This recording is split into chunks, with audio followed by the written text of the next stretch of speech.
everybody, welcome to Never Explain, the naughtiest science comedy panel show on the world, and also the only science comedy panel show in the world. There are science panel shows, yes. Some of them think they have jokes in. They do not have jokes in, if you've ever watched one. They're just people saying, it was actually pie. I had to write some jokes like that for somebody today. Let's get to work. My name's Steve Cross. If you've ever seen this show before, you know how it works. I mean, unless your memory has been injured in some way. If you know how it works, here's what happens. I ask our wonderful teams questions. They answer the questions as humorously they can. Every time they say something that makes me laugh, they hear this noise. Can you hear that all right, Sarah Jones? I can. Good. And that means that they've scored a point, and all those points will be recorded by the incredible Jones the Maths. Now, Jones, how are things with you? Not too bad. Getting a bit depressed that it's getting darker, and now it's dark when we do these. But I'm being cheered up by the fact that I've got a drink in a 250ml flask, stirred by a chopstick given to me by Mr. Oz Ismail. Dr. Oz Ismail, sorry. Yeah, he is a doctor. What kind of flask is it? Wasn't it? Wait, did I leave that behind? No, it's mine. It's yours, yeah. That's very exciting. And tell me, the darkness, does it make you unhappy because it reminds you of your childhood down a mine? It just reminds me of my past lives down a mine. So. Oh yeah, of course. Yeah. It's weird that other people can be reincarnated as anything, but Welsh people are just relentlessly reincarnated as Welsh people over and over and over again. Which is why the population is always the same. It's not because any Welsh person with 2 A levels to rub together immediately moves to England, of course. He says, looking at the Welsh people playing. Oh, yeah. Right, let's find out who our 2 incredible teams are before we do any work. So our first team is the University of Nottingham alumni. Now, I should say, listeners, I am a University of Nottingham alumni. I have possibly the worst PhD that the University of Nottingham have ever given out. And both these two are better PhDs than me. Shalaka, do you want to introduce yourself to all of these lovely people and correct my pronunciation of your name, since that's a thing that you do at your comedy gig about names? Hi, I'm Shalaka. Steve actually pronounced my name correctly. Thank you, Steve. I started out doing a degree in psychology. I would contest that my PhD was the worst PhD that the University of Nottingham gave out. It was on trains. And now I talk about doors on stage for fun. Trains are important. What doors are you talking about on stage? Now I'm confused. Ooh, all sorts. Train doors? Real doors? Train doors, elevator doors, my personal favorite, which is tube doors, obviously. Tube doors. And the doors I hate the most, which are push signs on pole doors. Have you ever bought a door? I have not. I feel like it would make me biased if I actually engaged in the capitalism of purchasing the thing that I actually am very emotionally invested in. So. No, I think that's. I only ask because someone came round to quote me for a door this week, and now I'm like, fuck me. I am never joking about doors again. How much do they charge you? Well, I'm not going to say because it would reveal what my taste in doors is like. But let's say that every kind of door is significantly more extravagant than you would think a door is. Once you take into account, all of the artisanal something that goes into the whatnot and the 4 different types of wood that have to be, I don't know. It's just for a normal door. Anyway, I just think I like doors. I used to find them a great source of humor. Now they really hurt me. Like, I want a trigger warning on any mention of doors and the prices of doors. Let's find out who your teammate is. Kath, hello. Do you want to say hello and tell everybody who you are? Yeah. Hi, I'm Kath. So Shalaka and I met at the University of Nottingham. We were both, so I also accidentally did an engineering PhD. I went to university not realising I'd signed up to an engineering undergraduate until I got to the offer holders open day. So that was a shock. How does that happen? What was your degree called? My degree was biomedical materials science because genuinely true. I wanted to be a vet. You needed an A-level A in chemistry. Didn't get that. So I just Googled, what can you do with physics, biology and chemistry? And it came out top on Google, sounded cool, applied, got in, turned up at Nottingham. It was like, you will need to go to the engineering department. And I've been trying to be a proper engineer ever since. Plus, isn't the engineering department at Nottingham an absolute dump? It's the longest corridor in Europe, Steve. God. Every building says the fucking Queen's Medical Centre in Nottingham apparently has the most corridors in the world, or What is Europe, it, or Steve? Britain, or Nottingham, or something. I don't know. And None of them are long, though. They're just a lot of them, but none of them are long. No, but they're all there's no breaks between them. It's all one corridor that loops forever. Or are you saying the longest single straight run of corridor? Yeah, Coates Building, University of Nottingham. At least it was. There's another useless fact for you. Wow. I have a friend who owns a building that at one point, well, with other people, they apparently at one point had the biggest room in the world in it. Huh. Biggest single room. It's a mill in Yorkshire. Amazing. Right, that's Team University of Nottingham Alumni. Let's give them a round of applause. Very good. Very good. It's so nice that we've got people from the lesser universities taking part. Let's find out who our other team is. Our next team is COVID Heroes. Let's go to Kip first, because Kip's the experienced player on this team. Kip, who are you? Can you tell everyone about your qualifications to be here? Everyone, so my name's Kip. I'm a biomedical scientist in virology and immunology, and I actually feel that tonight, whoever wins, I still win, because I am also a University of Nottingham alumni, because I have a postgraduate certificate in clinical microbiology.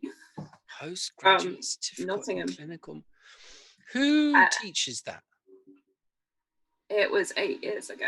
Okay. The microbiology teacher also dressed up as and played Maid Marian at Centre Parks at weekends. Nice. Now I want to know who it was, because as a boy who grew up in Nottingham, Maid Marian is a very specific role in my heart. You know, that's the ultimate fantasy of every Nottingham boy. It's make out with Maid Marian. Hello. So listeners, if any of you are thinking of buying an outfit, why not treat yourself to a Maid Marian outfit and then come round to mine?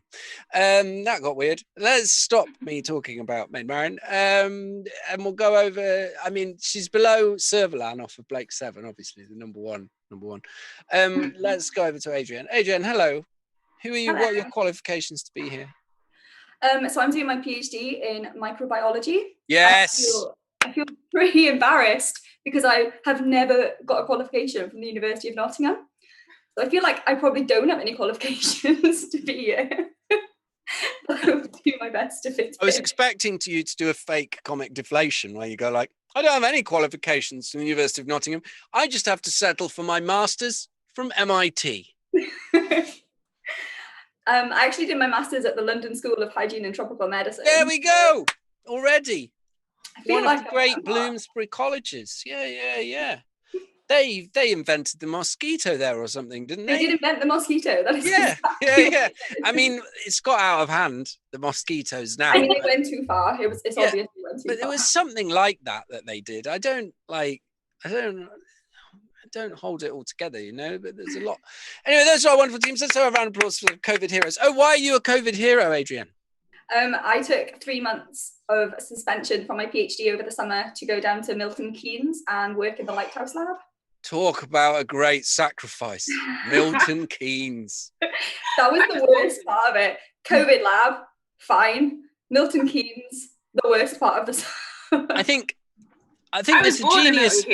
It's a genius move, though. When you're like, because there's lockdown, I'm not allowed to go out. I'm going to go somewhere where I wouldn't want to go out, and you can't go out anyway.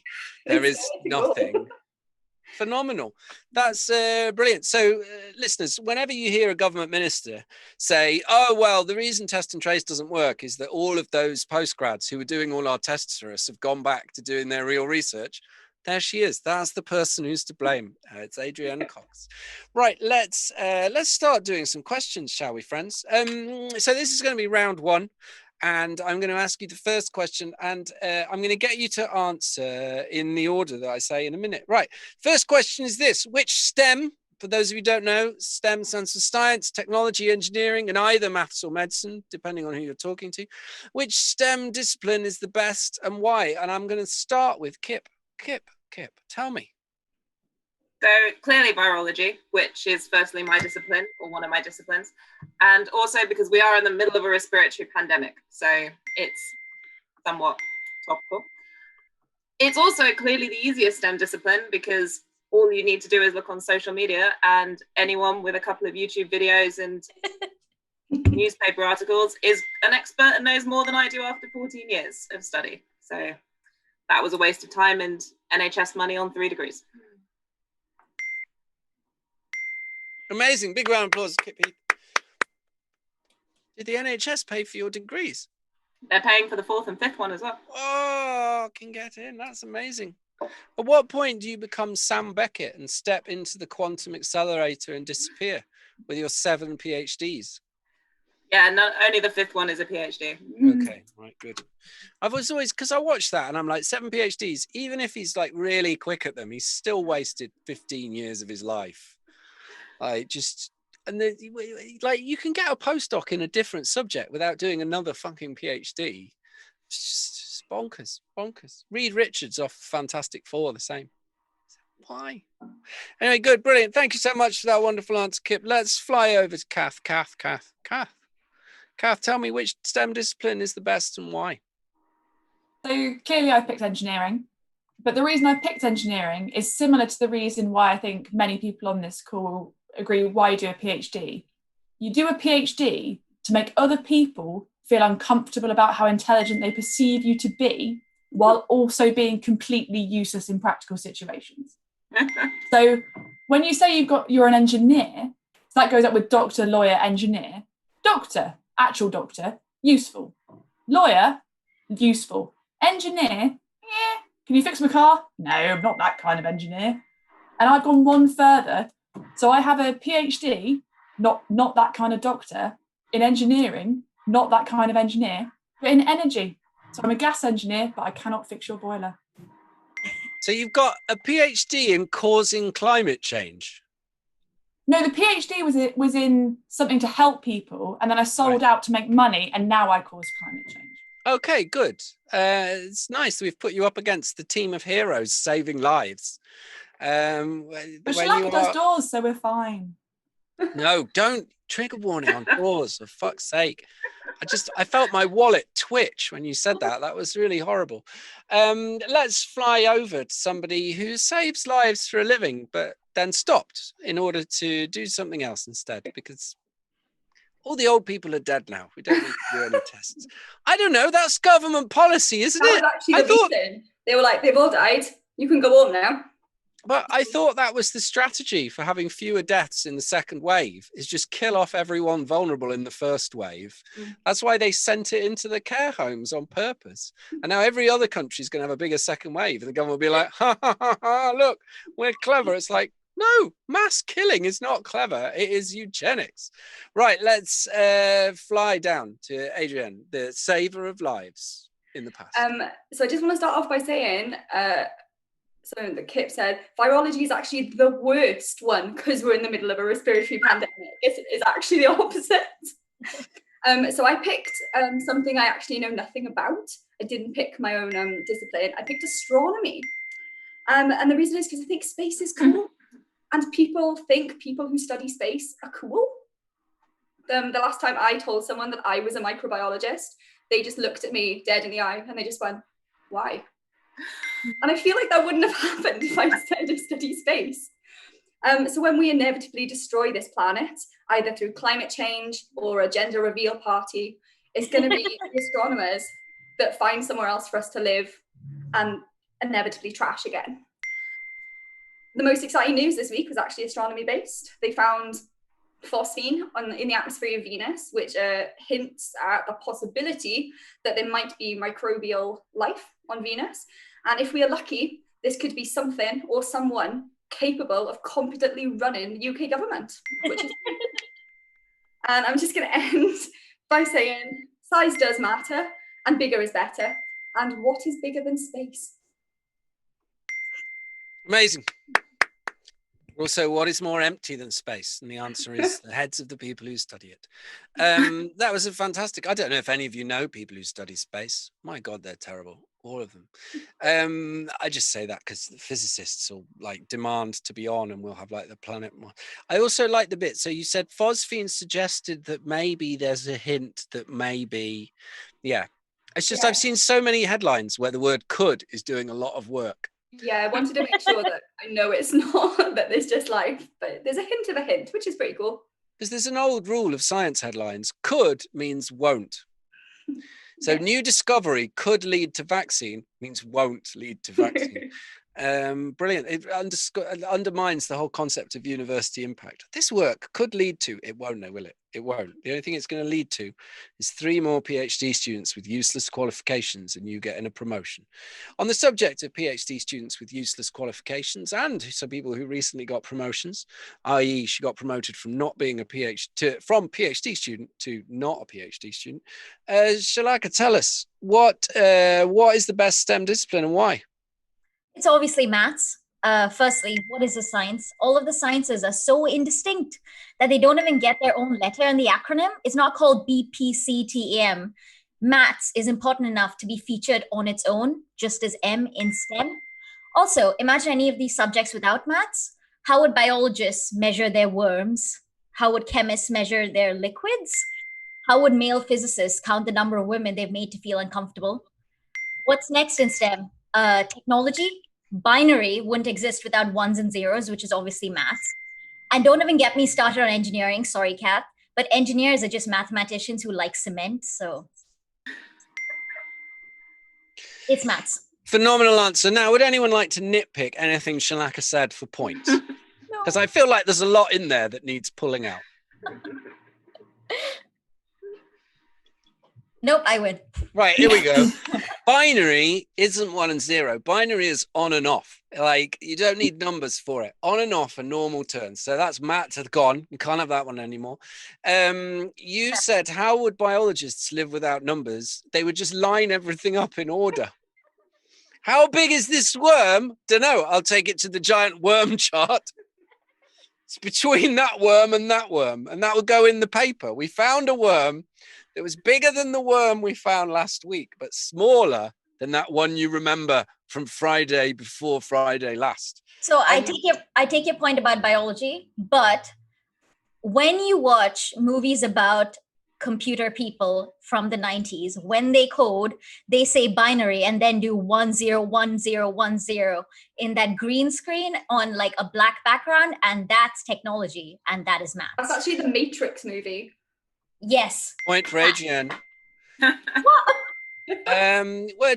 you left so much in there that I wanted somebody to tease away at. If you ever want to recreate that, there's a lovely thing I think called Hacker Typer. It's a website you go to and you just batter the keyboard. Put it in front of my 1-year-old son, just watch him smack it, and then me and my partner run around going, "Ben's hacking into the mainframe." Amazing. Who remembers mainframes, eh? Jason Bourne remembers mainframes. That's everybody, isn't it? 1, 2, 3, 4. Yes, I haven't forgotten anybody. Sarah Jones, we're going to go over all the way to Wales, but then back to London. And we're going to find out from Jones the maths how the maths is going. Well, it's bad news for Nottingham. Nottingham is the correct pronunciation. If you can get rid of the T's as well, Nottingham. For Nottingham alumni who are on 18. Pretty good. It's pretty good. It's the age I was when I left Nottingham and never went back. But it's excellent news for both Steve and COVID heroes because they are on Die Big Pimp. Yeah! Welsh numbers that end in 5. Welsh numbers that end in 5. You get to see Sarah Jones say pimp, and that's what some people buy tickets for. Good. That was a marvellous round. Well done, everybody. Congratulations to COVID heroes for their early lead. There's a long way to go yet. Don't start counting yourselves out. Partly because it's Jones's job to do the counting. You don't have to bother.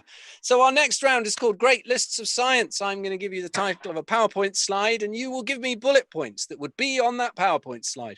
That PowerPoint slide will, of course, be prefaced by someone going, how do I share my screen on Zoom? And then putting up their desktop and their email and random photos they had open, and then saying, oh, wait, so now do I do that? And then it just shows the top quarter of their PowerPoint.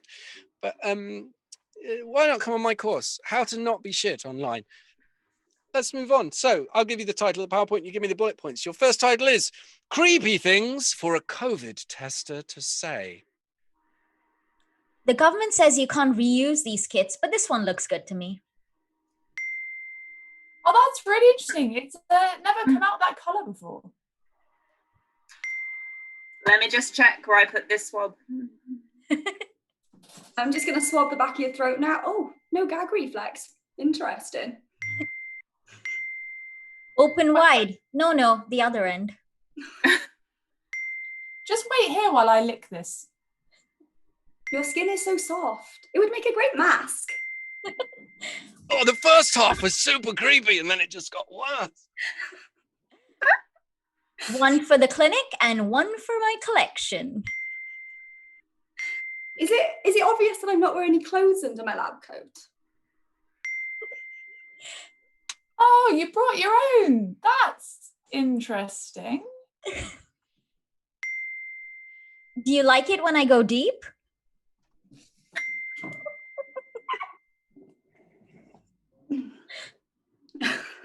Any more for this one, friends? I feel it's got a bit out of hand. I like women with big tonsils.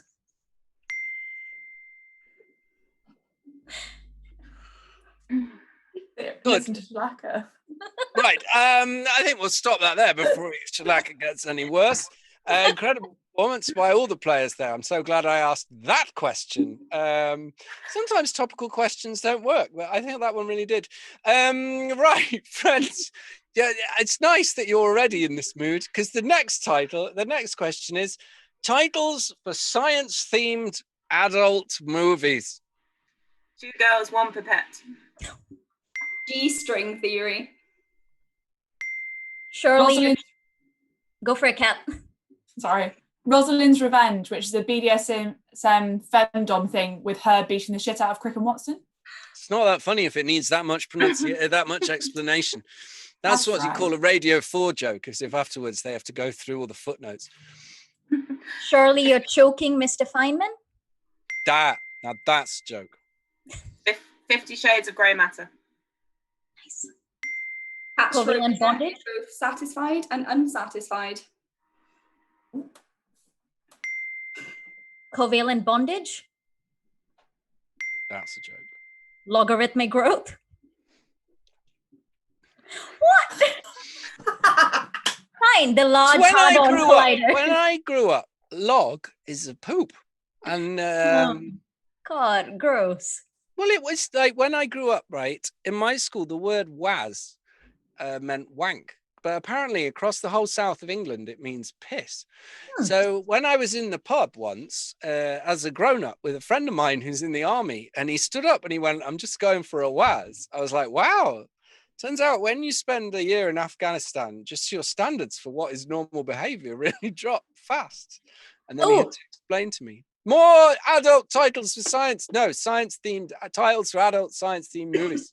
Waston and Crick. General Relativity, Incest Edition. Yes. The big gangbang theory. Nice. Ionic Bondage. Get nothing in this game for 2 in a bed. Sorry, bullseye references are lost on everybody, aren't they? WAP, Women and Pipettes. Just an extra point for topicality on that one. Also, the fact that I've managed to go through life without finding out what WAP stands for so far. No one tell me. It is Women and Pipettes. No one tell me. I don't want to be ruined. I like the fact that it could be anything. The Large Hard-On Collider. Classic. I did train once, the first person to accidentally put that on TV in the UK. It was his main claim to fame, was that he typed out the thing that put that on screen for the first time by accident. Any more? The Big Bang. I mean, I'm giving you a point, but it's out of pity. Don't give me any pity points.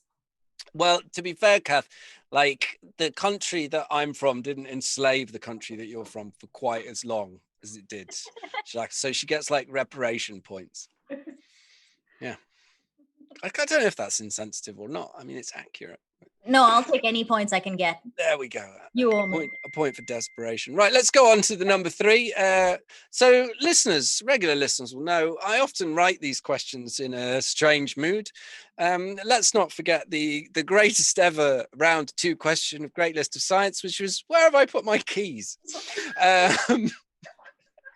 Today's Great List of Science number 3. Number 3 is always the shit one, is unexpected items in the bagging area. Who was doing an online Sainsbury's order when he wrote the questions? Phosphine. Literally everything Ed happened Miliband. in 2020. Kath, go. Chaos with Ed Miliband. Adrienne, go. Literally everything happened in 2020. Gender reveal parties. A VHS copy of Surely You're Choking, Mr. Feynman. Dominic Cummings' glasses. Oh, come on. Sorry, Adrienne. He's really bringing glasses down, I think. Him and Gove, don't you think? I think their glasses might be fake. I don't think they've got the personalities of glasses wearers. Don't know. I'll go to Shalaka for their opinion. You're a big glasses wearer, apparently. I don't think they have the personality of glasses wearers either. I think you have to be honest, noble, and funny to be a glasses wearer. They are none of those things. Plus, you should have been bullied enough as a child that it made you build character. Yeah. Rather than making you bitter and resentful. Yeah. They have the personality of people who need glasses but refuse to wear them because it makes them look uncool. They should get better glasses then. Yeah. Like mine, custom made by hipsters in Brooklyn. CNC routed from a single piece of aluminium and then coated in rhodium. Yeah, because the reason I've got these is my old glasses on Zoom, when you see my face very small, because the frame was thin, they would disappear and people wouldn't know I was wearing glasses.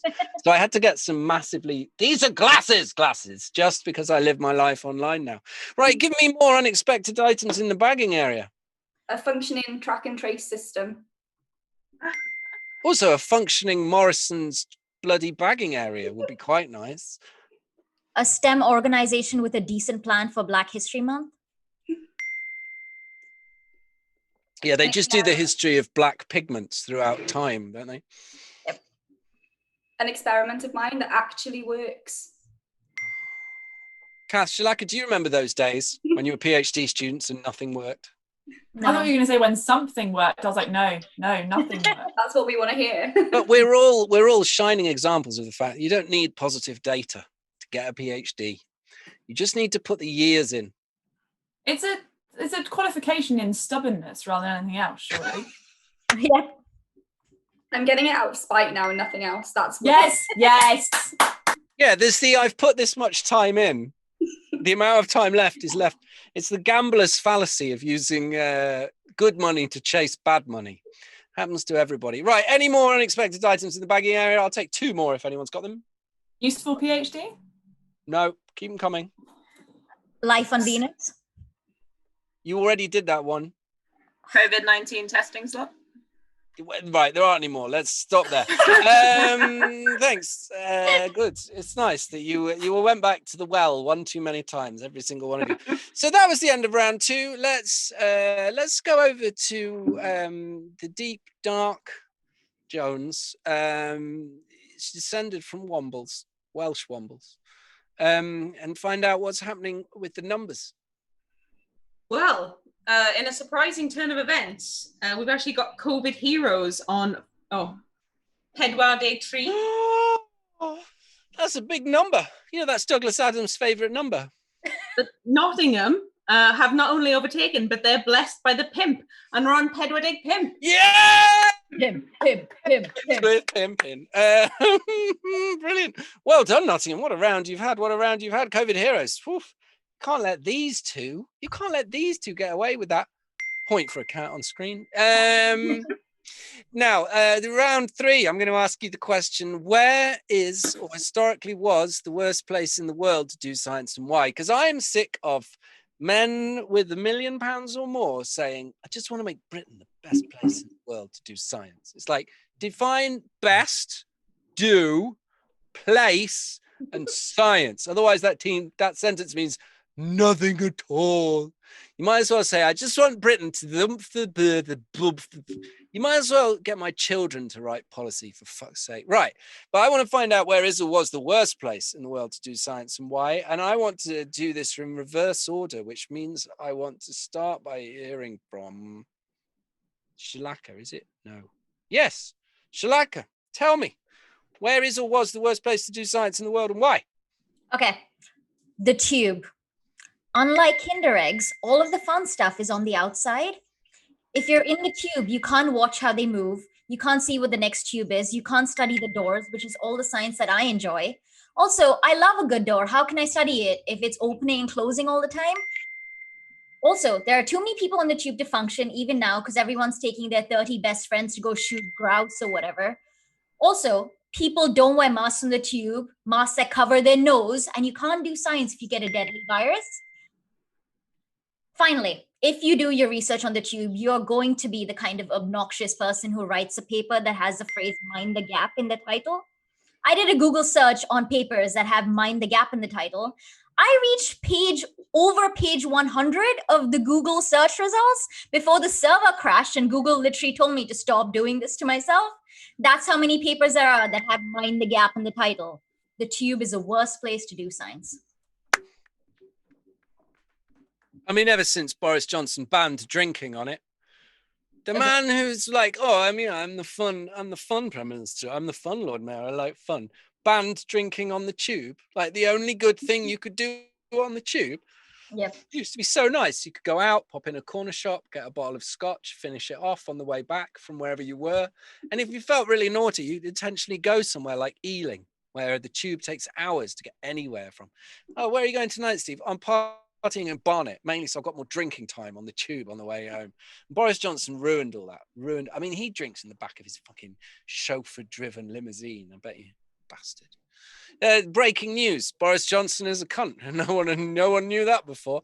Let's go and talk to the other team and find out how they're doing. Adrienne, now you're going to tell me where is or worse. Like, this is only my second can of beer I've had all day. Like, what you're seeing in terms of me collapsing is just the insanity of a man in his shed. So I'm very tired. Adrienne, where is or was historically the worst place in the world to do science, and why? Okay, so I thought about where would be the worst place in science for me to do science personally. So I don't know if everyone knows this, but I have Tourette syndrome. So I twitch and I make random noises. It's just kind of something I've lived with all the time. So I thought, where would a place to do science be terrible for someone with Tourette's? And there were a lot of options here. I can't be a neuroscientist. No one's going to want me poking around in their brain if I'm twitching all the time. And I also couldn't work on a boat. I am twitchy enough. I don't need a boat underneath me. But I just want you to imagine this one scenario. So you've spent months writing a grant, you've got your grant, you fly to the other side of the world, you've been trekking for days, it's hot, it's humid, you're having a shit time. You finally find a clearing, you've set up camp and you're watching patiently now. You're waiting for a species that no one has ever seen before. Your research assistant, Adrienne, that's me, she's keeping it cool. She's got herself together. But suddenly it comes into view. You get your camera out, you get excited. No one's ever seen this thing before. Adrienne, she's also getting a bit excited now. She loses control of her tics and she makes an insanely high-pitched squeak, which happens a lot. It runs off. You've got no evidence. No one's going to believe you. You look at Adrienne, you're like, Tourette's, wildlife observation, it doesn't go together. And I think that's why I wouldn't be able to do that as a science. Incredible. Big round of applause. Round of applause. Extra point for just having Tourette's. Do you blame it on a mouse? Oh, there was a mouse. No, now I used to kind of just say, oh, nothing, it was nothing, and just kind of play it off. But now I'm just like, I've got Tourette's everywhere because it makes things easier. Now I'm going to tell you my favorite Tourette story. I was watching Tourette's hero do a talk at a science conference, and she ticks a number of words, but none of them are offensive. But the chief executive of the British Science Association stood up to introduce her, and as he stood up, she just went prick, and it was just one of the best things I've ever seen. I've worked with her on loads of things. I've been in meetings with her. I've never heard her tick that word in any other circumstances. I've met her. I met her when I was living in London, and she's amazing. She's such a cool girl. Absolutely brilliant. Absolutely brilliant. Good. Right. Let's move on and let us go to Kath. Kath, tell me, what's the worst place in the world to do science and why? Okay. So I think at the minute, one of the worst places to do science would probably be the Trump White House. But it's maybe not for reasons that you think, because I reckon you'd probably get really well funded because there's loads of stuff he'd rather not be funding. So if you just have to make some vague comments about stuff and they'd probably give you a load of money. The problem would be they wouldn't just leave you alone to do it. like someone from the press school is going to be in every 35 seconds being like, what can we tell them? What can we tell them? What can we tell them? And then you're going to get the man himself wandering in, like, oh, he always wants to talk to you. Like, can you inject this? Do you think just like some light? Could we just shine some light on it? Like, does it need more confetti? And you're just going to spend your entire life not getting anything done and having to talk to Trump. Just an extra point for bringing Kofefe back from 2018. Like, with all the other stuff he's done in between, you were like, right, let's dig through the bin of Trump fuck-ups. Can I share my biggest gripe about Confefe? Yeah. So, you know, obviously, like, the Trump campaign lies, and that's like a thing. But, like, so everyone started using Confefe like it originally meant coffee, because it sort of sounds like coffee, and that's fine, and that's like a meme now. But I hadn't realised that no one else still thinks about this, but hey. When you read the original tweet, it's blatantly a typo for coverage. Yes. Because you just did a press Confefe. Yeah. His own staff are now making jokes about Confefe meaning coffee. And I'm just like, you've lost hold of your own, like, mythology. Like, this is the whole point, guys. Come on. And I can't cope. The Confefe of his situation has been truly bad. Yeah. Thank you. Right. Oof. Good answer. But let's see if there's an even better answer tucked away with Kip Heath. Kip, hello. What was the worst place in the world to do? Sorry, I just started laughing reading question 4. What was the worst place in the world to do science, and why? So I'm going to go back in time, and I'm going to go with 17th century Britain, because it was in the middle of a lot of the witch hunts. And as we know, science is basically indistinguishable from magic. And I am both a woman and I have a cat. It will now eat my fingers. And like all good scientists, I am asthmatic, which means I know what it's like to not be able to breathe. And I don't feel that being hanged from a tree would go well for me. Been there, done that, not keen on repeating the experience. You were hung from a tree? No, I know what it's like to not breathe. Oh, right, good. Okay, I was about to say. Right, a point for anyone who can hold up an inhaler in the next 5 seconds. 1, 2, 3, 4, 5. Do we have 3 non-asthmatic contestants on today? Dearie me. My mom's asthmatic.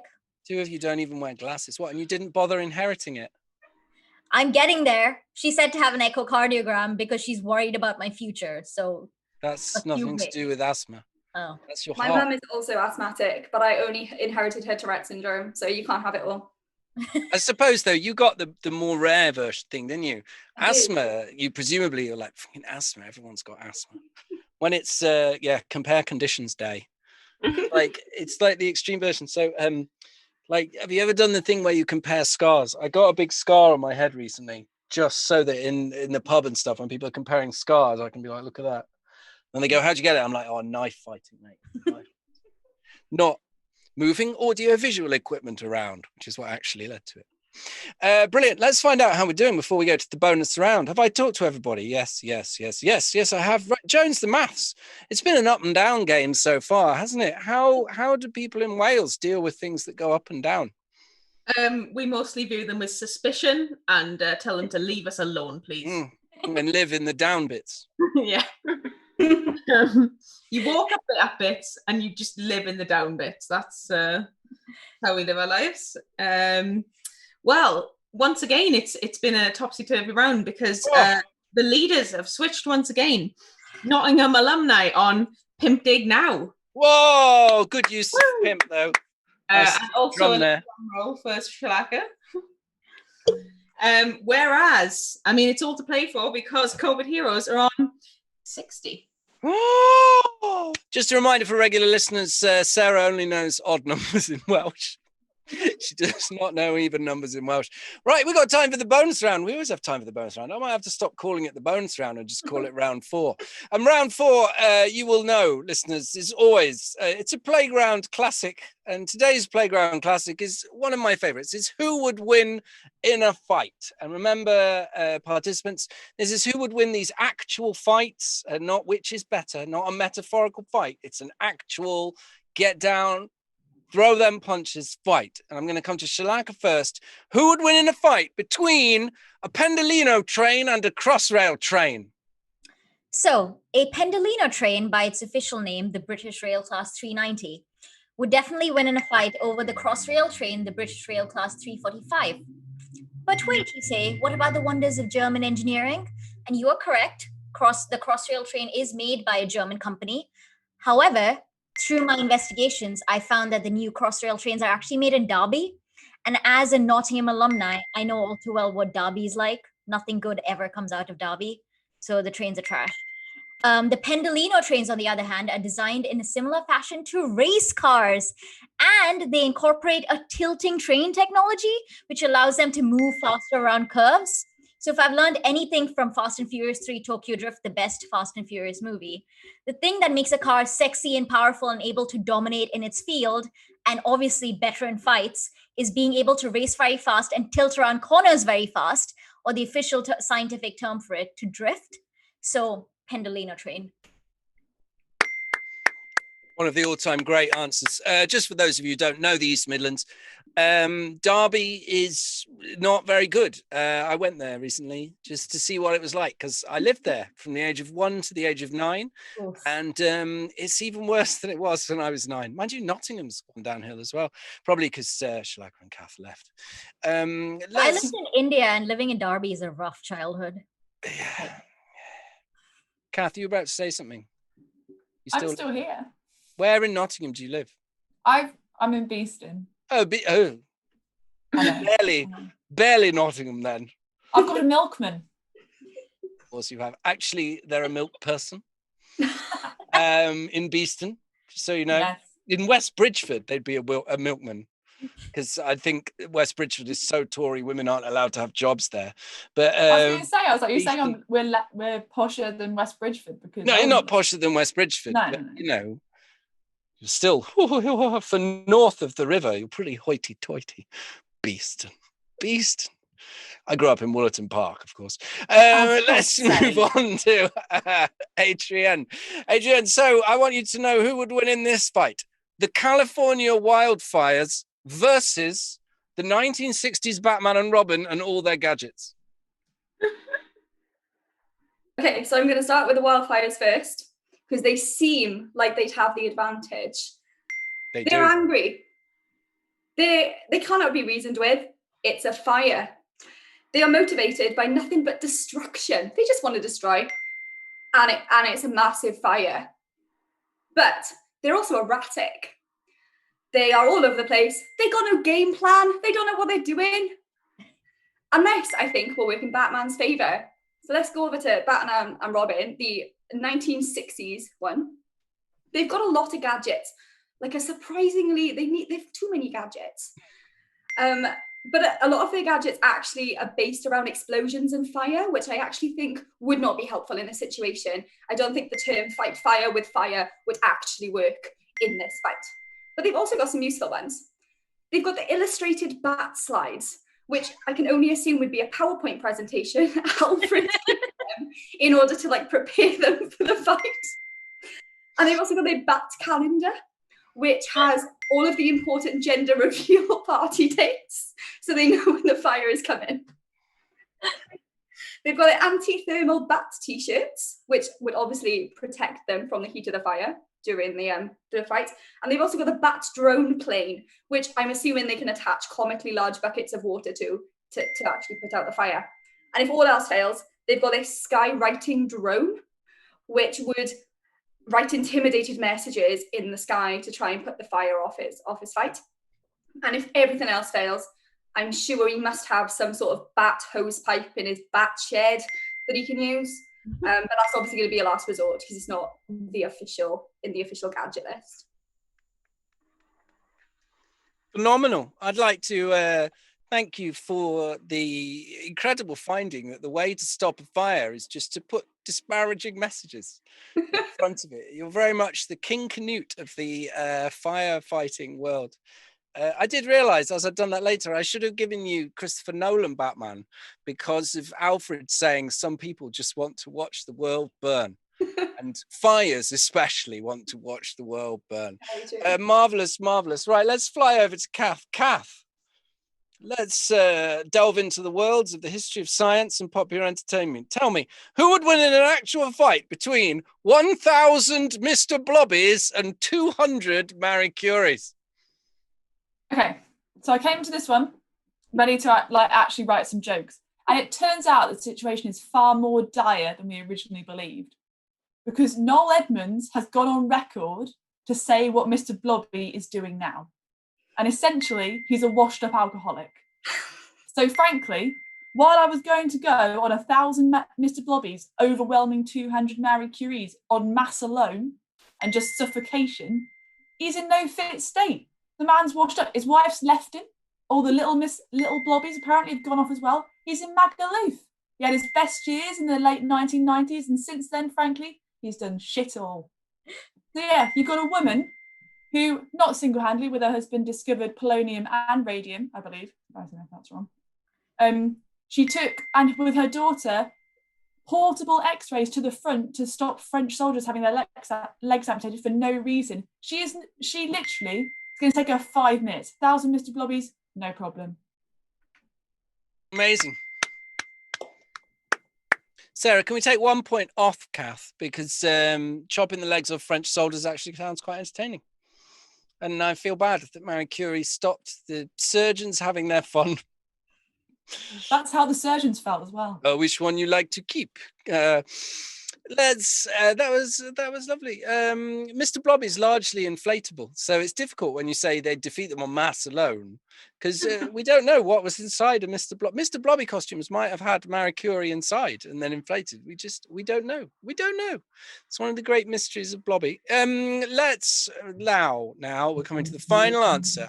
The entire show. This is very exciting. Right, literally everything is on the line, and by everything I mean just your team's position in an Excel spreadsheet is what is on the line. But it's not Excel, it's Google Sheets, because it's 2020, kids, and we're all about the shared Google documents. So I'm going to go to Kip Heath now. No pressure, but this decides everything.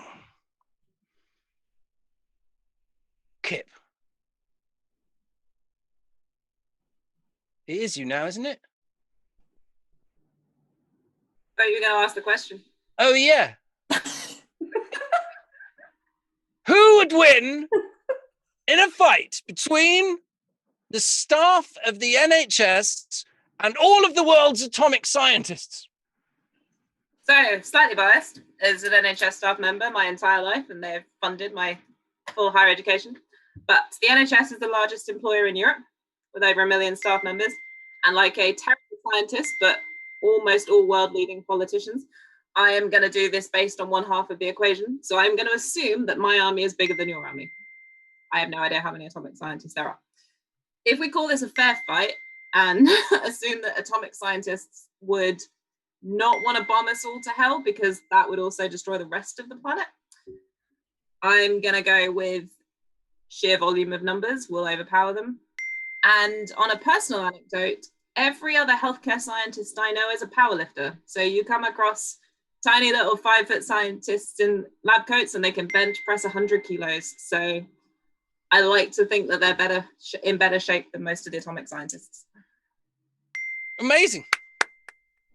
Why are they all, are you a powerlifter? Why are they all powerlifters? I don't know. And it's great because you have all of these normally men come in with bits of equipment that they're moving. They're like, who's the strongest person? Like, and that one. And I know she's like this wide, but honestly, yes, like she can probably lift you. Not now. I've been in lockdown for 6 months. Before that, maybe. Now, no fucking way. Like, I can barely get up the stairs. That was a good answer. Thank you for that. I like the fact you just ignored the number of atomic scientists. They are irrelevant in the equation. So that was very exciting. We've heard all of the answers. And listeners, if you want to find out who would win in any hypothetical fights, just email me, steve@scienceshowoff.org, and tell me the fights, and I will put the questions into this. Also, if you've got any good ideas for the good old shag, marry, avoid. No, that's the polite version. Shag, marry, kill. Not snog, marry, avoid. That's the BBC version. We'll be doing another one of those soon. I love these rounds. I love these rounds. Right. So now that we've heard all the answers, though, we need to go over to Sarah Jones, who is wearing matching jewelry, outfit, and eye makeup. Well, I'm doing the hashtag lockdown, whatever it's called. Shalaka, can you inform them? Oh, yeah, the thing where we judge scientists on their looks again. Let's go over to Sarah Jones. What's your Instagram, Sarah, in case anyone wants to see more of these looks? It's @Sarah_jokes, which I finally managed to get because whoever previously had it gave it up. Yeah. Well, they realized there is no humor anymore. And let's find out how the winning is going. Well, tonight it's been an absolute plethora of pimps, I think we can all agree. And the final scores... Looking at our panelists, I'm not surprised. The final They all scores... look like they're working. I can't even finish that sentence. They look like they work with a number of people to make an interesting business out of... Like, they're in charge. Like, these are the ones in charge. Like, you can see the different styles that they've got going on. Anyone who could tell me what their pimp name would be gets an extra point. I mean, my name is Adrienne Cox.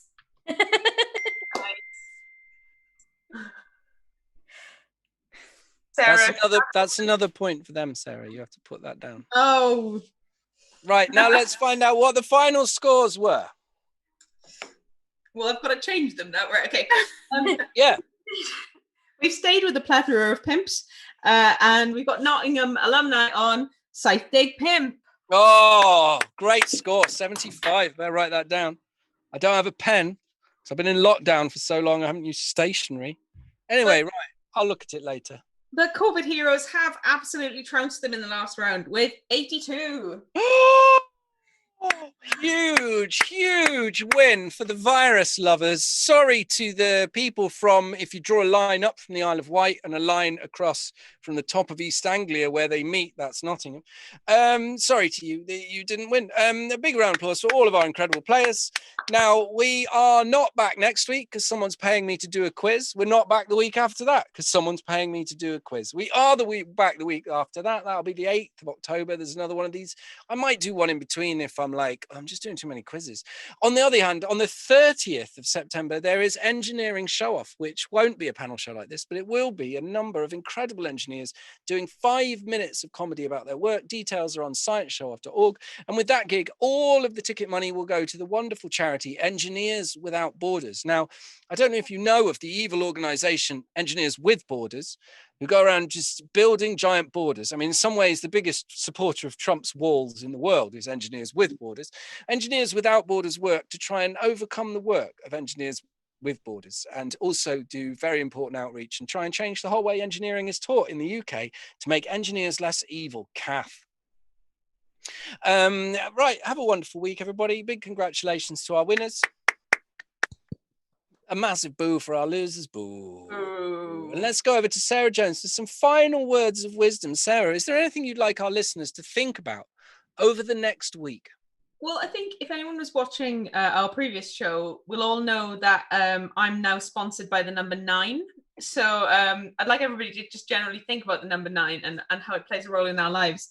But also, any future players of Never Explain, I'm going to give them a bonus point if they can work the number 9 into their answer. So they'll also get rewarded for watching earlier episodes of Never Explain. And then I'm going to take it away. Remember who's in charge. Come on.